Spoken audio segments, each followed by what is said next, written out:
యాదగిరిగుట్ట పట్టణంలోని మహాత్మా గాంధీ జాతీయ గ్రామీణ ఉపాధి హామీ పథకం ఆధ్వర్యంలో నిర్వహించిన ఫీల్డ్ అసిస్టెంట్ల ఆత్మీయ సమ్మేళనంలో తెలంగాణ రాష్ట్ర ప్రభుత్వ విప్ ఆలేరు ఎమ్మెల్యే బీర్ల ఐలయ్య పాల్గొన్నారు.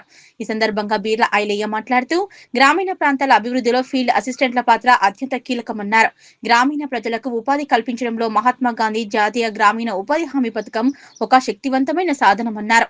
ఈ పథకం ద్వారా గ్రామాల్లో మౌలిక వసతుల అభివృద్ధి చెందడంతో పాటు పేద ప్రజలకు ఆర్థిక భద్రత లభిస్తుందన్నారు. ఫీల్డ్ అసిస్టెంట్లు ప్రభుత్వ విధానాలను ప్రజలకు చేరువ చేసే వారధులుగా పనిచేస్తూ పారదర్శకంగా మరియు నిబద్ధతతో తమ బాధ్యతలను నిర్వర్తించాలని ఆయన సూచించారు. క్షేత్రస్థాయిలో ఎదురయ్యే సమస్యలను ప్రభుత్వం దృష్టికి తీసుకువచ్చి వాటి పరిష్కారానికి కృషి చేస్తామని హామీ ఇచ్చారు.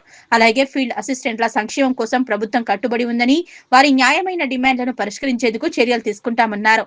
గ్రామీణ అభివృద్ధి లక్ష్యాల సాధనలో అందరూ కలిసి పనిచేయాలని పిలుపునిచ్చారు. ఈ కార్యక్రమంలో పలువురు అధికారులు, ఫీల్డ్ అసిస్టెంట్లు, ప్రజాప్రతినిధులు పాల్గొన్నారు. ప్రపంచ కార్మిక దినోత్సవం సందర్భంగా కార్మిక కర్షక కష్టజీవులందరికీ మేడే శుభాకాంక్షలు తెలియజేస్తూ, ఏదైతే 2020 ఆనాటి యూపీఏ ప్రభుత్వం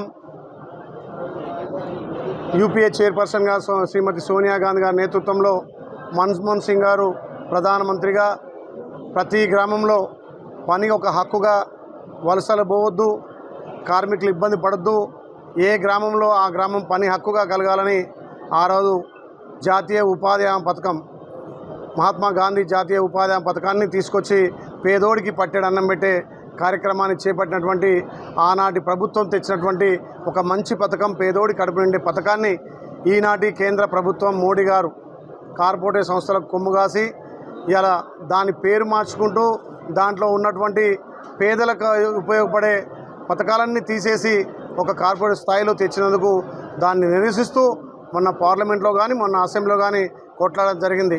ముఖ్యంగా ఈరోజు మేడే సందర్భంగా యాదాద్రి భువనగిరి జిల్లాకు సంబంధించి ఇక్కడ జిల్లా అధ్యక్షులు, రాష్ట్ర అధ్యక్షులు, రాష్ట్ర ప్రధాన కార్యదర్శులు, ఫీల్డ్ అసిస్టెంట్లకు సంబంధించి వాళ్ళకు వస్తున్నటువంటి జీత భత్యాలు కూడా 20 సంవత్సరాల నుంచి ఏ రకంగా వాళ్లకు ఇంప్రూవ్మెంట్ లేక వాళ్ళు పడుతున్న కష్టాలు, గత ప్రభుత్వం చేసినటువంటి ఇబ్బందులు, గత ప్రభుత్వంలో 2.5 సంవత్సరాలు వాళ్ళు బంద్ చేసిన ఇదే పథకాన్ని నమ్ముకొని గ్రామాలలో నివసిస్తూ వర్షాలు పోకుండా ఇలా ఆ పథకాన్ని నమ్ముకొని మళ్ళీ కాంగ్రెస్ పార్టీ రావాలి, మా అందరికీ గత పూర్వవైభవం లెక్క ఉండాలని చెప్పి కోరుకొని ప్రజాప్రభుత్వం తీసుకొచ్చిన ఫీల్డ్ అసిస్టెంట్లకు మరి ఈ ప్రభుత్వంలో మేలు జరిగే విధంగా గౌరవ ముఖ్యమంత్రి సహకారం, సీతక్క గారి సహకారంతో ఏదైతే వాళ్ళ 12,000 ఉద్యోగాన్ని సుమారు 25,000 పైచీలుగా ఎఫ్టీ ఉన్నటువంటి దాన్ని వీళ్ళకు కూడా వర్తించే విధంగా ఫీల్డ్ అసిస్టెంట్లకు చేయాలనే లక్ష్యంతో ముందుకు పోతున్నాం.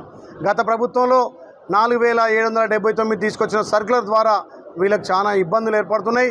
దాని ద్వారా కనీసం 250 మందిని ఉద్యోగాలకు తీసేసి వాళ్ళని కూడా తీసుకోలేదు.